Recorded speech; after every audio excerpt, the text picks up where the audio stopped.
BRS అధినేత తెలంగాణ మాజీ ముఖ్యమంత్రి కేసీఆర్ పై చర్యలు తీసుకోవాలంటూ పీసీసీ ఉపాధ్యక్షుడు జి నిరంజన్ నిన్న కేంద్ర ఎన్నికల సంఘానికి ఫిర్యాదు చేశారు. కేసీఆర్ ఎన్నికల నియమావళిని ఉల్లంఘించారని పేర్కొన్నారు. సిరిసిల్లలో ఎండిన పంటలు పరిశీలించిన అనంతరం నిర్వహించిన మీడియా సమావేశంలో ప్రభుత్వాన్ని, కాంగ్రెస్ నాయకులను ఆయన దూషించారని, ఈ సందర్భంగా వాడిన భాష ఎన్నికల కోడ్ ఉల్లంఘన కిందకు వస్తుందని తెలిపారు.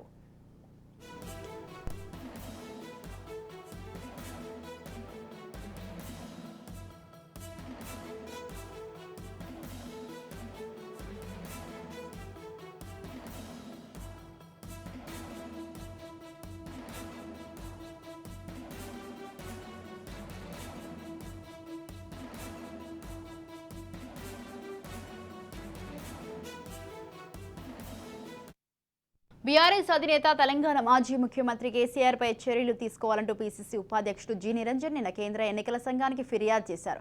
కేసీఆర్ ఎన్నికల నియమావళిని ఉల్లంఘించారని పేర్కొన్నారు. సిరిసిల్లలో ఎండిన పంటలు పరిశీలించిన అనంతరం నిర్వహించిన మీడియా సమావేశంలో ప్రభుత్వాన్ని, కాంగ్రెస్ నాయకులను ఆయన దూషించారని, ఈ సందర్భంగా వాడిన భాష ఎన్నికల కోడ్ ఉల్లంఘన కిందకు వస్తుందని తెలిపారు.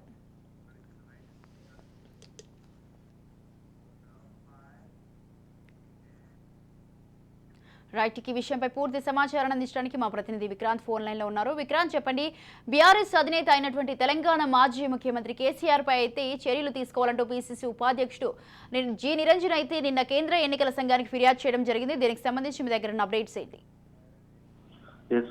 కాంగ్రెస్ పార్టీకి సంబంధించి కాంగ్రెస్ పార్టీ సీనియర్ నేత ఎన్నికలకు సంబంధించిన నిర్ణయాలు కూడా తీసుకునే వ్యక్తి ఇటు నిరంజన్ కూడా నిన్న కేంద్ర ఎన్నికల సంఘానికి కూడా ఫిర్యాదు చేశాడు. ఇటీవల బీఆర్ఎస్ పార్టీ అధ్యక్షుడు మాజీ ముఖ్యమంత్రి కేసీఆర్ కూడా ఇటు సిరిసిల్లలో ఎండిన పంటను పరిశీలించేందుకు కూడా వెళ్లిన నేపథ్యంలో కూడా ఆ తర్వాత ఏర్పాటు చేసినటువంటి మీడియా సమావేశంలో కూడా మాజీ ముఖ్యమంత్రి బీఆర్ఎస్ పార్టీ అధ్యక్షుడు కేసీఆర్ కూడా కొన్ని అనుచిత వ్యాఖ్యలు చేశారు. వ్యక్తిగతంగా కావచ్చు, ప్రభుత్వానికి సంబంధించి కావచ్చు, వ్యాఖ్యలు చేయడం పట్ల కూడా నిరంజన్, అదేవిధంగా కాంగ్రెస్ పార్టీ మాత్రం తీవ్రంగా తప్పుపడతా ఉంది. దీనికి సంబంధించే ఉపాధ్యక్షుడిగా ఉన్నటువంటి నిరంజన్ కూడా నిన్న కేంద్ర ఎన్నికల కమిషన్ కూడా కలిసి కూడా ఫిర్యాదు చేసిన నేపథ్యం కనిపిస్తా ఉంది.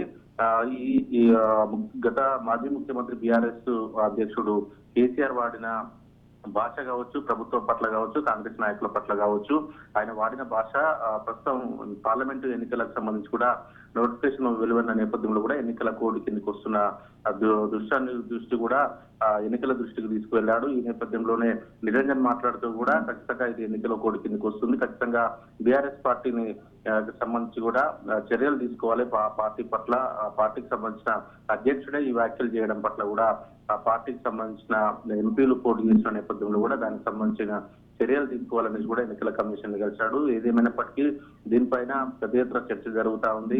గత 2 రోజుల నుంచి కూడా మాజీ ముఖ్యమంత్రి కేసీఆర్ మీడియాతో మాట్లాడిన భాష పట్ల కూడా రాష్ట్ర వ్యాప్తంగా కూడా చర్చనీయాంశమైంది.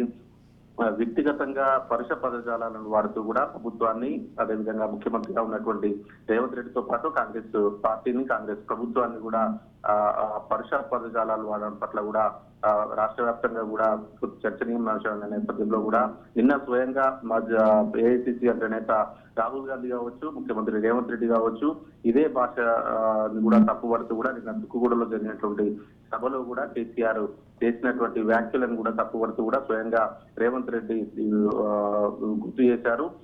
తన కూతురు కవిత జైల్లో ఉండడం కావచ్చు, తను ఇటీవల ప్రమాదానికి కేసీఆర్ కాలు విరిగి హాస్పిటల్లో జాయిన్ అయిన నేపథ్యం కావచ్చు, మేము సైలెంట్ గా ఉంటున్నాము, కానీ అతను మాత్రం ప్రభుత్వం పట్ల, మా పట్ల కూడా అనుచిత వ్యాఖ్యలు చేస్తున్నాడు, చేయాలనుకుంటే మేము కూడా అంతకు మించి చేయొచ్చు అని కూడా ముఖ్యమంత్రి రేవంత్ రెడ్డి కూడా నిన్న ఇదే సభలో కూడా గుర్తు చేశారు. Swathi. Right, thank you Vikrant, thanks for the details.